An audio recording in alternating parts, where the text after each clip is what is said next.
क्योंकि last class में हम डिस्कस कर रहे थे कि जो भी व्यक्ति यहाँ इस भौतिक जगत में कुछ भी कर रहा है, उसको सब कुछ करने के लिए बहुत संघर्ष करना होता है। हमने भगवान के षड ऐश्वर्य देखे थे। तो जो व्यक्ति है वो इन्हीं को पाने के लिए तो बहुत संघर्ष कर रहा है, लेकिन भगवान को तो संघर्ष की जरूरत नहीं है। अच्छा, यहाँ पे देखिए एक चीज और है, वैराग्य। ये भी भगवान का ऐश्वर्य है। क्या वैराग्य में भी संघर्ष की जरूरत है? बहुत ज्यादा जरूरत है वैराग्य में। आप देखिए ना, हमारी कुछ भी जो वासनाएं हैं, व्यक्ति की कुछ भी वासनाएं हैं, उसे वो दूर रहना चाहता है। कितनी सारी चीजों से आसक्तियां रहती हैं, उससे वो दूर होना चाहता है कि मैं आसक्त ना हूं चीजों से, भौतिक चीजों से आसक्त ना हूं। तो वैराग्य में भी बहुत संघर्ष होता है, लेकिन भगवान को तो कोई भी संघर्ष करने की जरूरत नहीं है। कोई संघर्ष नहीं करते भगवान तो। कल हमने एग्जाम्पल से समझा था कि जैसे मैंने मेरा एग्जाम्पल बताया था कि मुझे लगा था कि अनियन गार्लिक से तो बस अब छुट्टी मिल गई है, मुझे कभी भी याद ही नहीं आएगी अनियन गार्लिक की कि खाना भी है। लेकिन जब मैं प्रसादम पा रही थी, मैं कुछ रेसिपी देख रही थी, एकदम से उसमें कुछ अनियन का वो कुछ बना रही थी, तो एकदम से टेस्ट याद आ गया अनियन का। तो एकदम से डर लगा कि अरे ये कैसे, ये क्या हुआ, कहीं ये जो वास्ता है ये वापस से ना आ जाए। तो आप देखिए, हमारी काफी टाइम से हमने जो कुछ किया नहीं है, वो भी अगर एकदम से याद आ जाता है तो हम डर जाते हैं। लेकिन भगवान के साथ ऐसा नहीं है। ना ही श्री भगवान स्वयं विश्व के कार्यकलापों को संचालित करते हैं, क्योंकि उनके अनेक अनुचर हैं जो उन कार्य को संचालन कर सकते हैं, जबकि वह अपने परम धाम में रहे रहते हैं। अच्छा, एक और चीज समझ आ रही है, संघर्ष सिर्फ इस जगत में करने की जरूरत है। जो भी मटेरियल वर्ल्ड है उसमें संघर्ष होता है, भगवान के धाम में कोई संघर्ष नहीं होता है। आप देखिए ना, अभी प्रभु जी की क्लास में जो टॉपिक चल रहा है उसमें प्रभु जी बता रहे थे कि जो संघर्ष है, जितनी भी मेहनत है वो सिर्फ यहीं पर है। एक बार जब हम भगवान के धाम पहुंच गए, वहां कभी कोई संघर्ष करने की जरूरत ही नहीं है, कुछ भी संघर्ष नहीं। यहाँ पर आप देखिए ना, इस शरीर को चलाने के लिए भी कितना संघर्ष करना पड़ता है। सोना ही पड़ता है, खाना ही पड़ता है, कभी कभी तो मन में इच्छा भी आती है, कितना समय खराब होता है इन सब चीजों में। बट क्या करें, वी आर हेल्पलेस, करना ही पड़ता है। लेकिन भगवान के धाम में कुछ भी संघर्ष नहीं है। अब देखिए आगे क्या बोला जा रहा है, उनके अनेक अनुचर हैं जो उन कार्यों का संचालन करते हैं। कौन अनुचर? देवी देवताओं की बात हो रही है। तो एक बार प्रभु जी ने परम पूज्य राधा स्वामी महाराज से पूछा था कि जो देवी देवता है वो तो भगवान का दर्शन भी कर लेते हैं, लेकिन फिर वो इच्छा क्यों नहीं करते कि हम भगवान के धाम लौट जाए? उनके लिए तो और इजी होता है कि वो भगवान के धाम लौट जाए। लेकिन देखिए, जो जैसे कोई भक्त है, भक्ति कर रहा है, लेकिन उसकी भी इच्छा होती है कि वो कुछ मैनेजमेंट करे।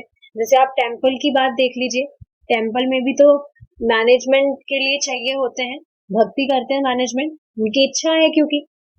और काफी भक्त ऐसे भी होते हैं, हमें कुछ नहीं करना, हमें सारी रिस्पॉन्सिबिलिटी से फ्री रहना है, खाली भगवान का भजन करना है बस। तो जो देवी देवता है उनकी भी ये इच्छा है कि हम थोड़ा मैनेजमेंट करें। तो तभी आप देखेंगे, सब जो भी देवी देवताएं हैं, देवी देवताओं को अलग अलग ड्यूटीज असाइन की गई है। किसी की क्या ड्यूटी है, किसी की क्या ड्यूटी है, उनका ये डिपार्टमेंट है, उनका वो डिपार्टमेंट है। आप देखेंगे जो यमराज जी है वो भी महाभागवत है, भगवान के भक्त हैं, लेकिन उनको भी मैनेजमेंट, वो भी मैनेजमेंट करते हैं। तो ये सब इच्छा के कारण है।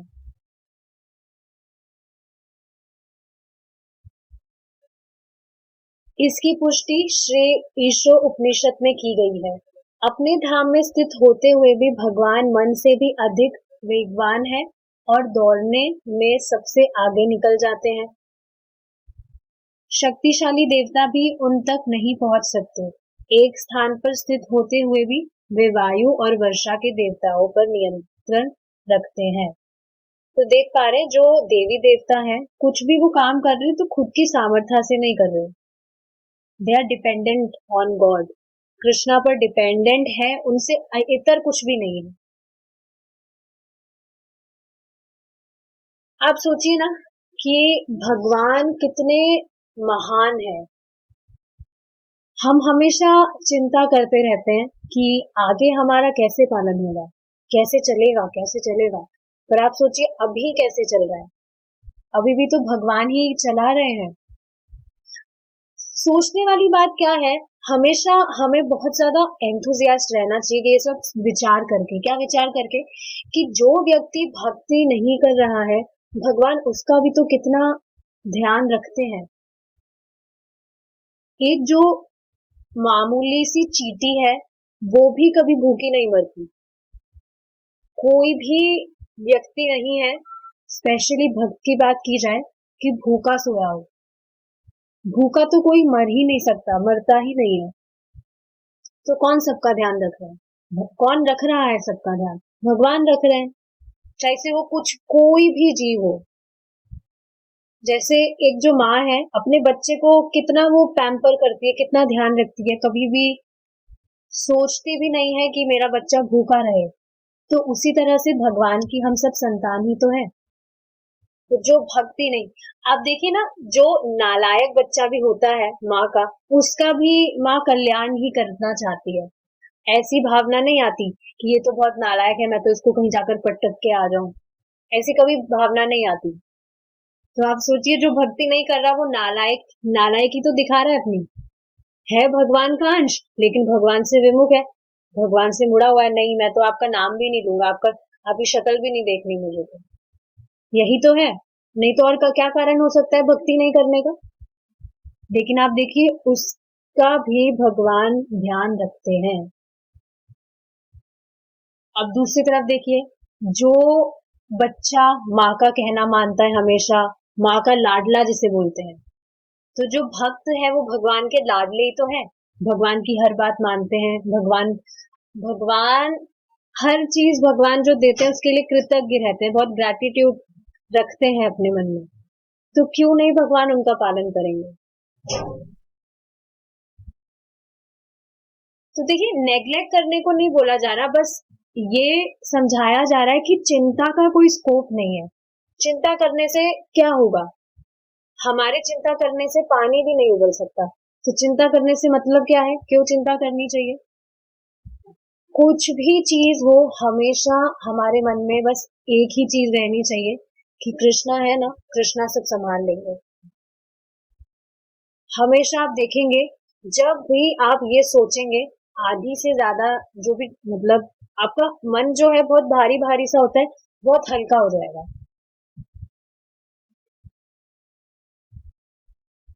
जैसे बीच में अभी कुछ दिन पहले की बात है, मुझे बहुत ज्यादा हैवी लग रहा था सब कुछ।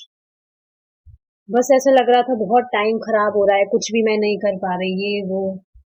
तो फिर आई विजिटेड टेम्पल, और फिर सब कुछ ठीक हो गया अपने आप, मुझे भी पता नहीं। तो आप देखेंगे वहां की जो वाइब्स है वो बिल्कुल अलग होती है टेम्पल की।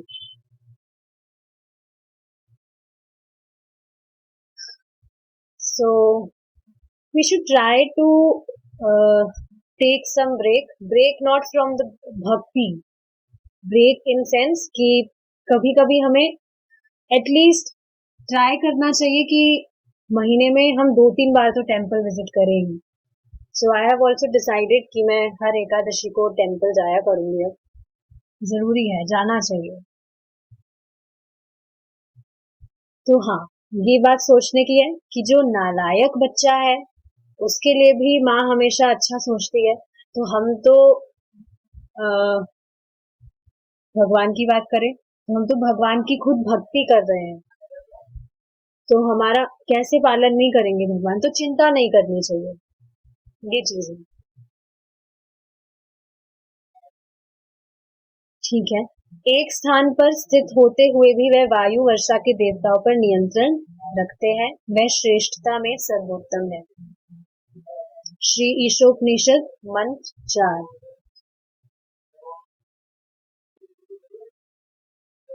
अनेजद एकं मनसो जवीयो नयनदेवा आप्नुवन् पूर्वम् अर्षत् तद्धावतोऽन्यान् अन्येति तिष्ठत् तस्मिन् अपो मातरिश्वा दधाति। इस प्रकार श्री कृष्ण को कुछ करना नहीं होता। पूर्ण पुरुषोत्तम परमेश्वर के रूप में वह गोपियों और अपनी संगिनी श्रीमती राधा रानी के साथ केवल आनंद लीला में संलग्न रहते हैं। अब देखिए यहाँ पर क्या चीज कही जा रही है कि भगवान को कुछ भी नहीं करना होता। तो फिर कुछ भी नहीं करना होता, इसका मतलब क्या है? क्या कुछ भी नहीं करते भगवान? बस बैठे रहते हैं, सिर्फ बांसुरी बजाते रहते हैं, या सिर्फ लीला करते रहते हैं? चलिए आप खुद बताइए, जब किसी व्यक्ति को कुछ करना होता है तो इसका अर्थ क्या है? कि वो करने के लिए, कुछ भी करने के लिए बाध्य है। आप देखिए ना, हमें कुछ भी करना होता है क्योंकि हम बाध्य हैं। हमें कुछ भी अगर पेट भरना है तो खाना बनाना होता है। ऐसे नहीं अपने आप इच्छा की और खाना प्रकट हो गया सामने। We are bound to cook. हालांकि ये बात अलग है कि वो सब भी सेवा है, भगवान की सेवा है, भगवान को हम भोग लगाते हैं। पर फिर भी समझने के लिए देखिए आप, कुछ भी अगर हमें करना है तो उसके लिए हम बाध्य होकर उसे करते हैं। लेकिन भगवान के साथ ऐसा नहीं है। यहाँ जब ये चीज कही जा रही है कि श्री कृष्ण को कुछ करना नहीं होता, इसका अर्थ क्या है? कि भगवान बाध्य नहीं है कुछ करने के लिए। कुछ भी करते हैं स्व इच्छा से करते हैं, खुद की इच्छा से करते हैं। बाध्यता नहीं है कि ये करना ही होगा। आप देखिए ना, अब ये भी बहुत इंपॉर्टेंट पॉइंट है अगर इस पे सोचा जाए तो, कि इस जगत में चाहे से कितना ही कोई अपने आप को बड़ा समझ रहा हो, कुछ करने के लिए वो बाध्य है, चाहे से कुछ भी चीज हो, करने के लिए वो बाध्य है, उसे करना ही पड़ता है, चाहे उसे इच्छा हो या ना हो। खुद की इच्छा से कुछ नहीं कर रहा है, बाध्य होकर सब कुछ करना पड़ता है, जैसे कितना ही खुद को बड़ा समझ रहा हो। श्री कृष्ण वास्तव में कृष्ण रूप में दानवों का संहार नहीं करते। जब श्री कृष्ण दानवों का संहार करते हैं तब वे वासुदेव कृष्ण के नाम से जाने जाते हैं, आदि कृष्ण के नाम से नहीं। तो देखिए, भगवान तो एक ही है, भगवान कृष्ण ही है, बस सिर्फ रस का डिफरेंस है। ठीक है, जब श्री कृष्ण दानवों का संहार करते तब वे वासुदेव कृष्ण के नाम से जाने जाते हैं, वो भगवान कृष्ण ही, लेकिन क्योंकि रस का भेद है, इस वजह से नाम अलग है। जैसे आप देखिए ना, भगवान के कितने सारे अलग अलग सुंदर सुंदर नाम है, तो वो सब भगवान की अलग अलग जो लीलाएं हैं उसके द्वारा है, उसके अकॉर्डिंग सारे नाम भगवान के अलग अलग हैं, पर है वे भगवान कृष्ण ही, कुछ भेद नहीं है। आगे जाके प्रभुपाद जी बताएंगे कि लोगों को बहुत कंफ्यूजन होता है।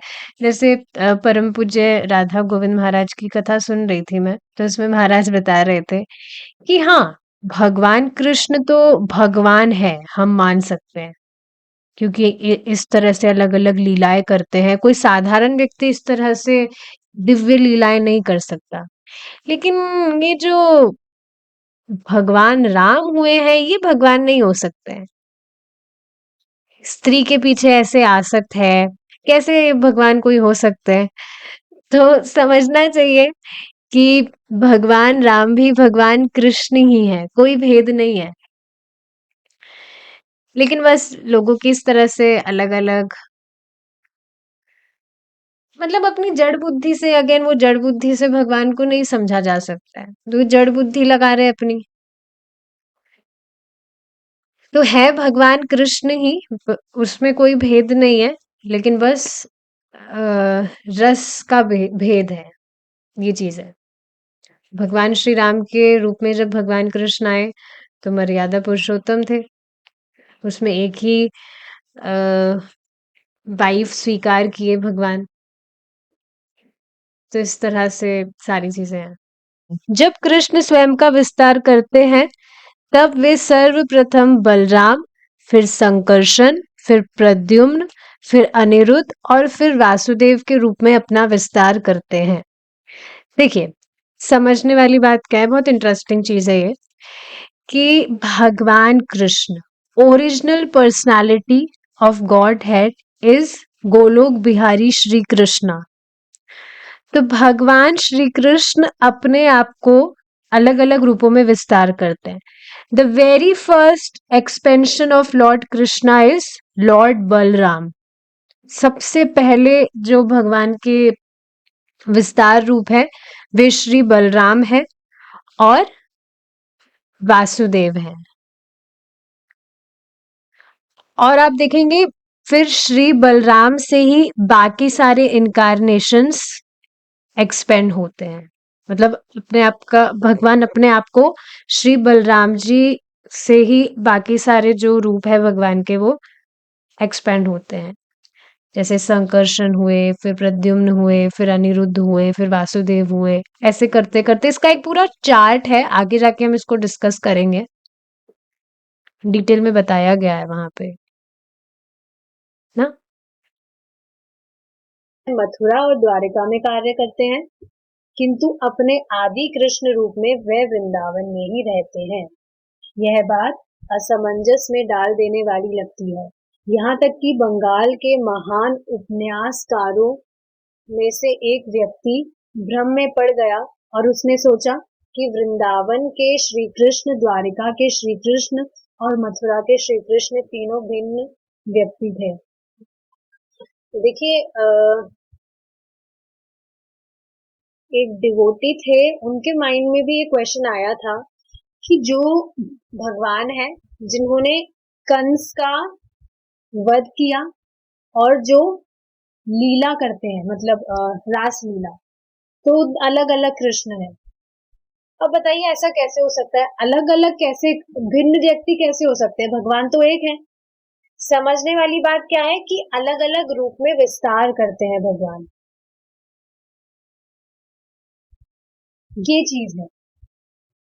भगवान अलग अलग व्यक्ति नहीं है, खुद को अलग रूप में विस्तार करते हैं।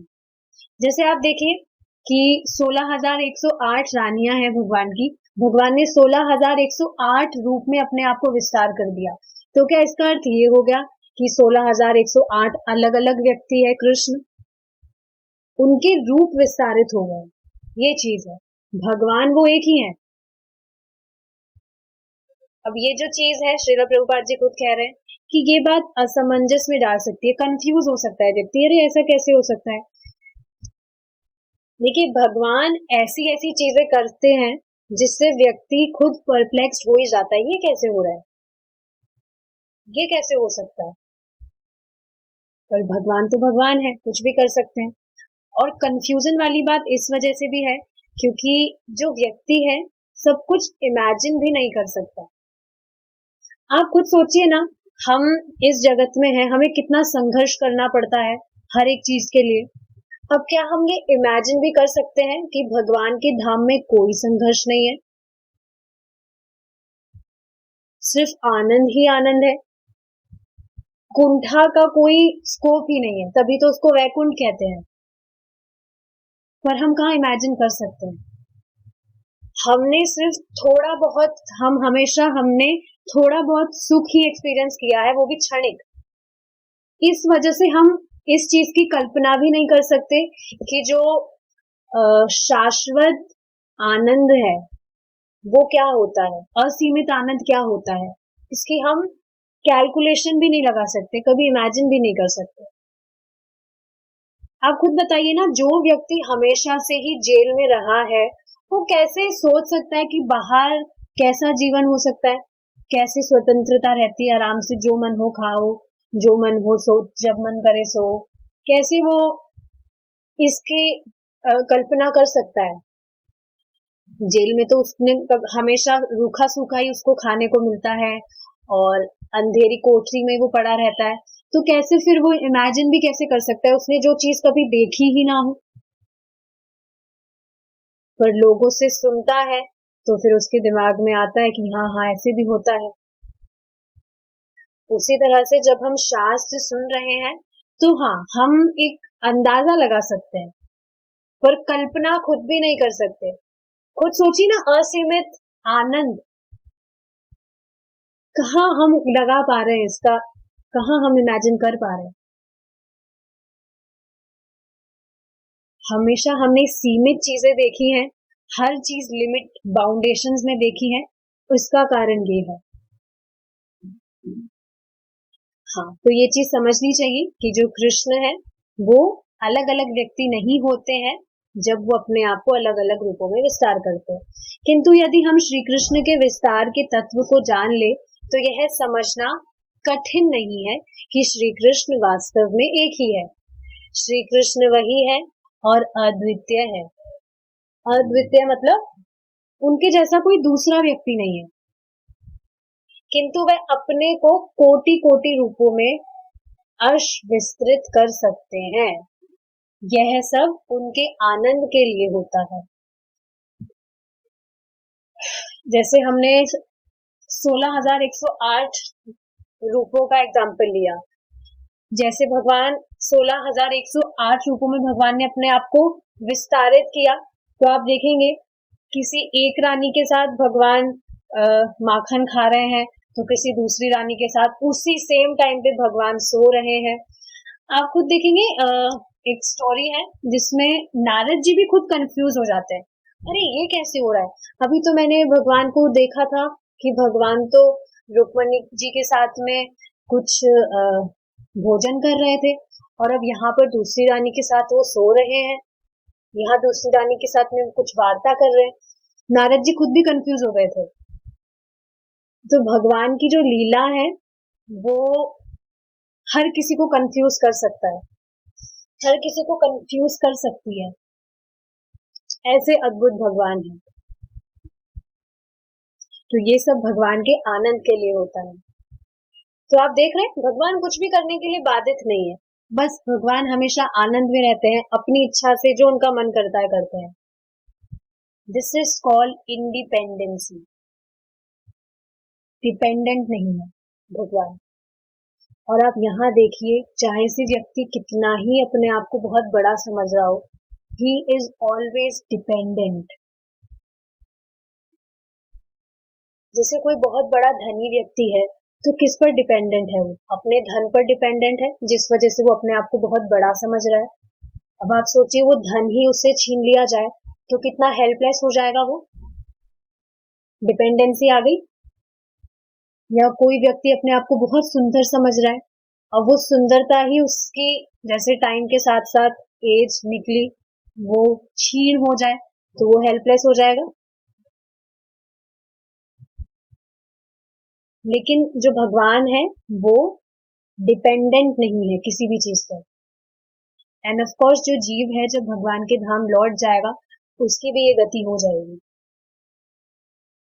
जैसे मैंने आज एक वीडियो शेयर किया था, उसमें क्या कह रहे थे वो कि जब हम भगवान की जो क्वालिटीज हैं, भगवान की हम उपासना करते हैं, तो भगवान की जो भी क्वालिटीज हैं उसके बारे में हम सुनते हैं, और कितना मतलब आप सोचिए ना, भगवान के बारे में सुनकर ही कितना हर्षित हो जाता है मन कि हम कितने महान व्यक्ति की उपासना कर रहे हैं। हमेशा ऐसा नहीं लगता है, जैसे आप खुद देखिए ये चीजें हमें सोचनी चाहिए कि we are saved, we have been saved, we have been chosen by Krishna. Krishna कोई ऑर्डिनरी पर्सन नहीं है, हम खुद उनसे चुने गए हैं उनका आश्रय लेने के लिए, उनपे आश्रित होने के लिए। परम पूज्य राधा गोविंद महाराज खुद इस चीज को बता रहे थे कि कोई भी व्यक्ति जो भगवान की उपासना कर रहा है, श्री भगवान श्री भगवान की शरण में आया है, वो बहुत ज्यादा पुण्य आत्मा है, उसने बहुत पुण्य किया था पिछले अपने बर्थ में जो भी निकले हैं, इस वजह से उसे मौका मिल रहा है। तो कभी कभी तो डाउट आता है, पुण्य आत्मा और मैंने क्या पुण्य किया होगा, मुझे तो नहीं लगता। बट देखिए, शास्त्र की बात है तो स्वीकार करना है, करना होता है। ये तो समझ नहीं आता ना, पता नहीं क्या पुण्य किया होगा, भक्ति से पहले तो सारे गड़बड़ी काम करे। बट ये बात है, हर कोई भगवान की उपासना नहीं करता है। आप खुद देखिए ना, कभी भी डाउट आए, बस आप खुद देखिए अपने जीवन में क्या ट्रांसफॉर्मेशंस आए हैं बिल्कुल थोड़े से समय में। हमने कभी कल्पना भी नहीं की थी कि हम ऐसा जीवन भी जिएंगे। एटलीस्ट मैंने तो कभी भी इमेजिन नहीं किया था इतना साधारण जीवन, और वो भी बिल्कुल सेटिस्फाइड होके। ऐसा नहीं है कि बहुत परेशान होना पड़ रहा है और खुद अपने आप को बहुत टॉर्चर करना पड़ रहा है सारी चीजों के लिए, नहीं। जो भी जैसा सिंपल लाइफ जो जी रहे हैं लाइफस्टाइल, उसमें बहुत संतुष्ट है, कुछ नहीं चाहिए। तो ये अपने आप तो नहीं आ सकता है। जैसे आज ही आ, मेरी मम्मी से ही बात हो रही थी मेरी, तो वो बता रहे थे कि नई नई गृहस्थी में अगर रहते हैं तो फिर सब कुछ करना ही पड़ता है, ये सब नहीं कर सकते।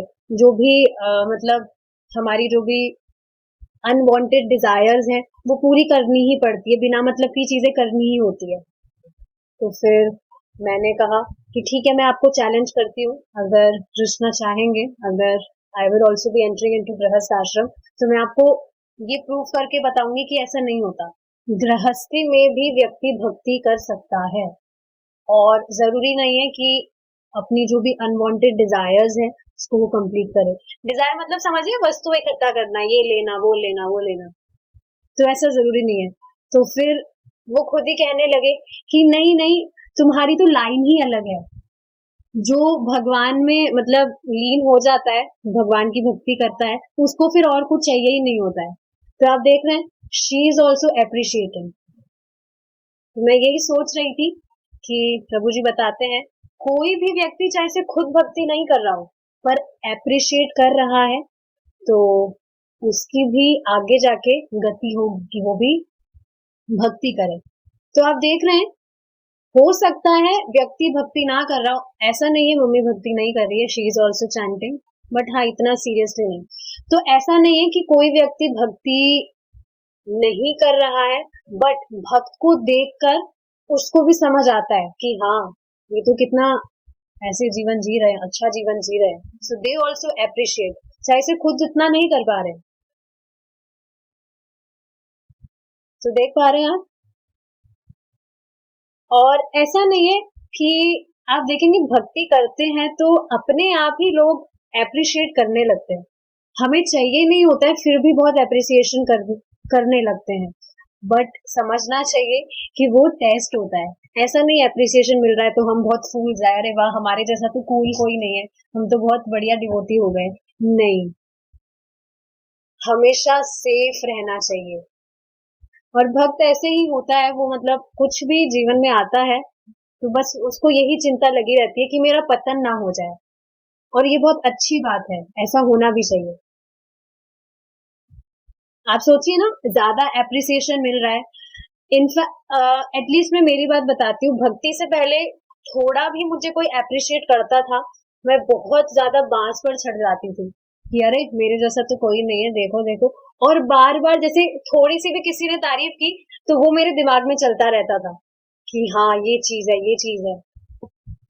लेकिन अब तो ध्यान ही नहीं जाता कि हाँ ठीक है, बोल रहे हैं, अच्छी बात है। तो हमेशा ट्राई करना चाहिए to give all these things to Krishna, क्योंकि कृष्णा ही तो करवा रहे हैं सब कुछ, हमें तो कुछ भी कैपेसिटी या कैपेबिलिटी है ही नहीं करने की।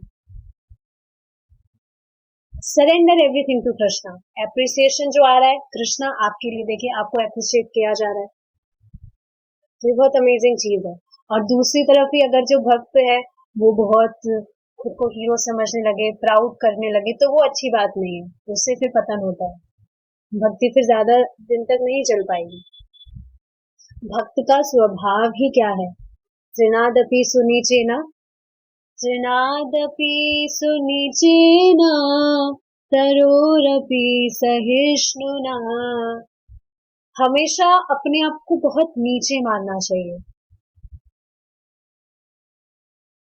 और आप देखेंगे ये बहुत अच्छा लक्षण है। अगर हम हमेशा अपने आप को नीचे रखेंगे, इसमें कोई दिक्कत भी तो नहीं है। ये बहुत अच्छी चीज है। इससे हमारे मन में कभी कंपटीशन की भावना नहीं आती। और भक्ति में कंपटीशन है भी तो नहीं। क्या कभी किया है आपसे किसी ने कंपटीशन, आपके घर वालों ने या किसी भी आपके फ्रेंड ने, कि अरे तुम 16 माला कर पा रहे हो, मैं तुम्हें 32 माला करके बताऊंगा, या मैं 16 ही करके बताऊंगा, कुछ भी। भक्ति में कोई कंपटीशन नहीं करता है। बाकी चीजों में कंपटीशन लगा है। कौन सी चीजें? एनिमल्स वाली चीजें, आहार निद्रा भय मैथुन, उसमें कितना कंपटीशन में लगा है व्यक्ति। और आप देखेंगे भक्ति के लिए उसे कहा जाए तो बिल्कुल भी नहीं करेगा वो। प्रभु जी आज खुद ही इस चीज को बता रहे थे कि कोई भी व्यक्ति जिसकी अ, मति है, जिसकी इच्छा है भगवान की कथा सुनने की, वो बहुत ज्यादा दुर्लभ है। आप देखेंगे किसी भी व्यक्ति को आप बोलेंगे कि आओ थोड़ा कथा सुनते हैं, वो होगा ही नहीं कन्विंस, रेडी ही नहीं होगा वो सुनने के लिए। पहले तो वो सोचेगा कि इसका कुछ पैसा मिलेगा क्या। और ठीक है, अगर आपकी बात मान के वो आ भी जाए क्लास में, बैठे भी, तो उसमें भी वो सिर्फ पैसों की बात ही सोचता रहेगा। प्रभु जी खुद इस चीज को बता रहे थे आज। तो सीधी सिंपल सी बात क्या है, कोई भी व्यक्ति कुछ भी कर रहा है बिना पैसों के, उसको उसका पैसा नहीं मिल रहा है, तो इसका अर्थ क्या है, उसकी खुद की रुचि है उसको करने में। ये तो आप देखिए ना, क्लास आप डेली सुन रहे हैं तो आपको कुछ भी दिया तो नहीं जा रहा है। आपकी रुचि है, खुद की इच्छा है, इस वजह से आप सुन रहे हैं। नहीं तो फ्री में कोई कुछ भी काम तो नहीं करता है। तो ये चीज है। तो जो भी भगवान विस्तार कर अपने आप को विस्तार करते हैं, वो स्वयं आनंद के लिए करते हैं। आनंद खुद यह सब उनके आनंद के लिए होता है। श्री कृष्ण भगवद गीता के 10वें अध्याय में अर्जुन को अपने विभिन्न रूपों को इस प्रकार समझाते हैं। देखिए क्या है। ऊचै श्रवस्मश्वानाम विद्धि माममृतोद्भवम् एरावतं गजेन्द्राणां नराणां च नराधिपम् आयुधानामहं व्रजं धेनूनामस्मि कामधुक् प्रजनश्चास्मि कन्दर्पः सर्पाणमस्मि वासुकी। एक बार फिर से हम गाएंगे। ऊंचाई श्रवस्मश्वानाम विद्धि माममृतोद्भवम् एरावतं गजेन्द्राणां नराणां च नराधिपम् आयुधानामहं व्रजं धेनूनामस्मि कामधुक् प्रजनश्चास्मि कन्दर्पः सर्पाणामस्मि वासुकी। बहुत ही अमेजिंग श्लोकास है ये। इन श्लोक में इन श्लोकों से बेसिकली क्या पता चल रहा है, भगवान कृष्ण बता रहे हैं कि बेसिकली भगवान की विभूतियों का वर्णन है इन श्लोकों में। क्या क्या विभूतियां हैं भगवान कृष्ण की। जितनी भी ग्रेट चीजें आप अपने आसपास देखते हैं, ग्रेट मीन्स बिल्कुल जिनको देखकर इनक्रेडिबल वाली फीलिंग आती है, उनको जानना चाहिए कि वे भगवान कृष्ण की विभूति हैं। मतलब it is coming from Krishna. वैसे तो सब कुछ ही भगवान कृष्ण से ही आ रहा है, लेकिन जब हम ऐसी कुछ स्पेशल चीजें देखते हैं, तब विशेषकर हमें भगवान कृष्ण का स्मरण उससे होता है।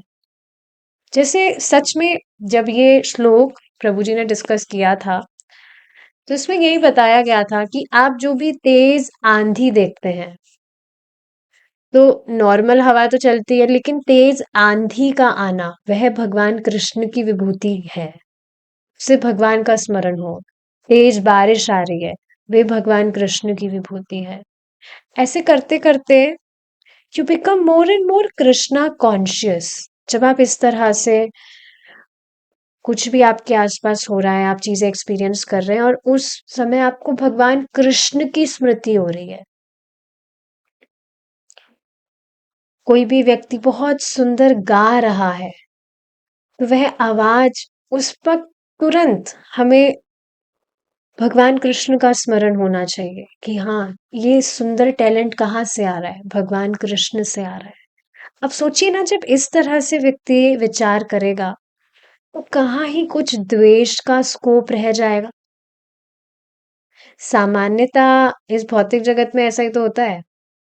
व्यक्ति किसी व्यक्ति से अगर कोई दूसरा श्रेष्ठ व्यक्ति होगा तो व्यक्ति जलने लगता है उसे देखकर, अरे ये मुझसे श्रेष्ठ कैसे है।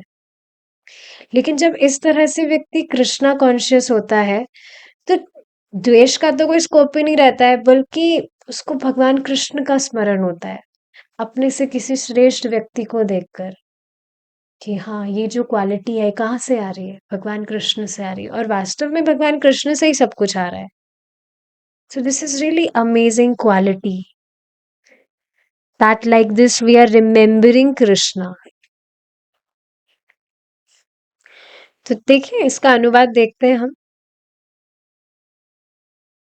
हे अर्जुन, घोड़े के सागर के अमृत से उत्पन्न उच्चय श्रवा नामक घोड़ा और गजराजों में ऐरावत नामक हाथी और मनुष्य में राजा मुझको ही जानो। मैं शास्त्रों में व्रज, गायों में पर्याप्त दूध देने वाली गाय कामधेनु, शास्त्रोक्त रीति से संतान को उत्पन्न करने वाला कामदेव और सर्पों में सर्पराज वासुकी हूँ। भगवद गीता के 10वें अध्याय के 27 और 28 श्लोक है ये। तो देखिए, जब भगवान ये चीज कह रहे हैं तो इसका अर्थ क्या है। आप यकीन नहीं मानेंगे, पहले भ्रमित करने के लिए ये चीज मुझे बताई गई थी। कोई प्रभु जी थे, he was not following scriptures of course, और वो पंजाबी थे। तो पता नहीं उनके कुछ है, तो वो बताते हैं कि हमारे अंदर भगवान है, तो इसका अर्थ है कि हम ही भगवान हैं। और आप यकीन नहीं करेंगे, पहले शास्त्र वास्त्र कुछ सुनती नहीं थी मैं, कुछ भी इतना नॉलेज नहीं था, तो मैं खुद इस चीज पे विश्वास करने लगी थी कि हाँ, मेरे अंदर भगवान है, मतलब मैं भगवान हूँ। इतनी स्ट्रांग तो मतलब इतनी स्ट्रांगली कन्विंस नहीं हुई थी इस बात से मैं। डाउट तो था मुझे, मैं कैसे भगवान हो सकती हूँ। अगर मैं भगवान होती तो मैं कुछ भी इच्छा करती तो वो तो तुरंत हो जाता था, हो जाना था। भगवान ऐसे ही तो होते हैं। शुरू से ही हमने भगवान के बारे में क्या धारणा रखी है कि भगवान जो है वो कुछ भी कर सकते हैं, उनके लिए कुछ भी इम्पॉसिबल नहीं है। यही तो जाना है हमने, तभी तो हम उनकी उपासना करते हैं। चाहे से पहले ये नहीं जानते थे कि कृष्ण भगवान है, देवी देवताओं की उपासना कर रहे थे, पर हम ये तो जानते थे कि हाँ, वो समर्थ हैं हमारी इच्छाएं पूरी करने के लिए, हमें कुछ भी देने के लिए। इस वजह से हम प्रे करते थे उनसे, चाहे से फिर वो एग्जाम में अच्छे मार्क्स आ जाए या कुछ भी, कोई भी जो इच्छा हो उसके लिए। यही तो धारणा थी कि हाँ, वो सामर्थ्य है, इस वजह से हम उनसे हम प्रे करते हैं। लेकिन अब यही बात जब बोल दी जाए कि आप ही भगवान हैं, तो अपने आप ही इंसान सर खुजाने नहीं लगेगा, ये क्या बात है। अगर ऐसा होता तो फिर मैं कहीं और, मुझे जानने की क्या जरूरत होती, मेरी इच्छा मैं खुद ही पूरी कर लेता। तो जब देखिए भगवान ये चीज कह रहे हैं कि चाहे से आप हाथी को देखिए या आप किसी इंस्ट्रूमेंट को देखिए, किसी भी चीज को देखिए, आप किसी भी जीव की बात हो रही है बेसिकली, गायों में पर्याप्त दूध देने वाली गाय कामधेनु, तो वो इसमें भगवान क्या कह रहे हैं कि उन सबको मुझको ही जानो कि वो मैं हूँ, इसका अर्थ क्या है कि उनमें भगवान है। ठीक है, मतलब भगवान सब में विराजित है, सबके हृदय में विराजित है भगवान। तो जैसे हर जीव के हृदय में विराजित है भगवान, जैसे एक शेर के हृदय में भी भगवान विराजित है, लेकिन इसका अर्थ ये नहीं है कि वो शेर भगवान हो गया। समझ पा रहे हैं मेरी चीज? हमारे हृदय में भगवान है, इसका अर्थ ये नहीं है कि हम भगवान हो गए। सभी जीव भगवान के अंश हैं, ये बात है। हाँ, देखिए ये टॉपिक अलग है कि भगवान ने जो अलग अलग पशु है, जैसे मछली है, कच्छप अवतार भगवान ने लिया है, और वराह अवतार लिया है, अश्व का अवतार भी लिया है। तो भगवान ने अपने आप को इन रूपों में भी, मतलब जो भी अलग अलग पशु है उनमें भी भगवान अवतरित हुए हैं। और क्यों हुए हैं? लीलाएं करने के लिए। ठीक है, परम पूज्य राधा गोविंद महाराज बता रहे थे कि भगवान के धाम में भगवान को कोई भी ज्यादा कुछ काम करने नहीं देता, ज्यादा क्या कुछ भी नहीं करने देता है, बस सब भगवान की सेवा करना चाहते हैं। लेकिन भगवान का भी कभी कभी मन करता है कि मैं भी कुछ करूं, कुछ लीला करूं। इस वजह से भगवान अलग अलग अवतार लेते हैं, अलग अलग लीलाएं करने के लिए। परम पूज्य राधा गोविंद महाराज बता रहे थे कि भगवान के सर पे जो मुकुट है, डिवोटीज जो है वहां पर, भगवान के जो भक्त हैं, भगवान के पार्षद, कभी कभी तो उसको भी समझते हैं कि भगवान तो बहुत कोमल है, तो भगवान तो ये जो मुकुट है ये भी भगवान के लिए बहुत हैवी होगा, इसको भी हटा दो। एक डिवोटी है, विनोद में कहते हैं कि भगवान के ऊपर भगवान की सुंदरता का ही इतना भार है, तो बाकी भार को भगवान कैसे संभालेंगे? भगवान बहुत कोमल है। पर देखिए, जब ये बात कही जा रही है तो इसका अर्थ ये नहीं है कि भगवान दुर्बल है, ऐसा नहीं है। भगवान वास्तव में बहुत कोमल है। जो मक्खन होता है, मक्खन आप देखेंगे कितना सॉफ्ट होता है, तो उससे कंपेयर किया गया है भगवान के कोमल शरीर को। इतने ज्यादा कोमल है भगवान। जो मक्खन है वो कमल से भी कोमल होता है।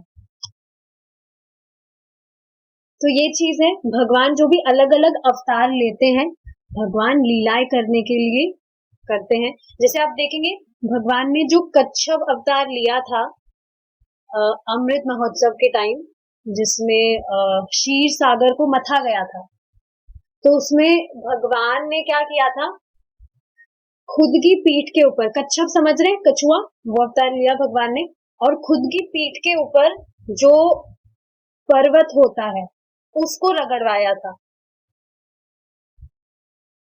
जैसे आप देखेंगे कि किसी की पीठ के ऊपर कोई कुछ खुजली करता है तो उसको थोड़ा आराम मिलता है, कुछ मालिश करता है, उसी तरह से भगवान ने जब कच्छप अवतार लिया था तो अपनी पीठ के ऊपर पर्वत रगड़वाया था। सोचिए, पर्वत कितना भारी होता है, लेकिन भगवान को उसमें सुख प्राप्त हो रहा था कि हाँ, कोई जैसे उनकी पीठ पे मालिश कर रहा हो, और भगवान सो गए थे। तो ये सब भगवान की लीलाएं हैं। आप देखेंगे सोते टाइम जो हमारी जो सांस है वो गहरी हो जाती है, हम बहुत तेज तेज सांस लेने लगते हैं। उसी तरह से भगवान भी जब तेज सांस लेने लगे थे, तो देखिए यही कारण है कि जो समुद्र है वो आज भी बहुत मतलब शांत नहीं रहता है। क्या समुद्र कभी शांत रहता है? तो उसके पीछे का कारण ये है। तो बेसिकली बात समझने वाली क्या है कि भगवान जो भी अलग अलग अवतार लेते हैं वो लीला करने के लिए लेते हैं। भगवान का भी मन करता है कि कुछ किया जाए। भगवान के धाम में भगवान को कोई कुछ करने नहीं देता है, ये बात है। ठीक है, तो आगे एक पैरा और देख लेते हैं, देन विल स्टॉप।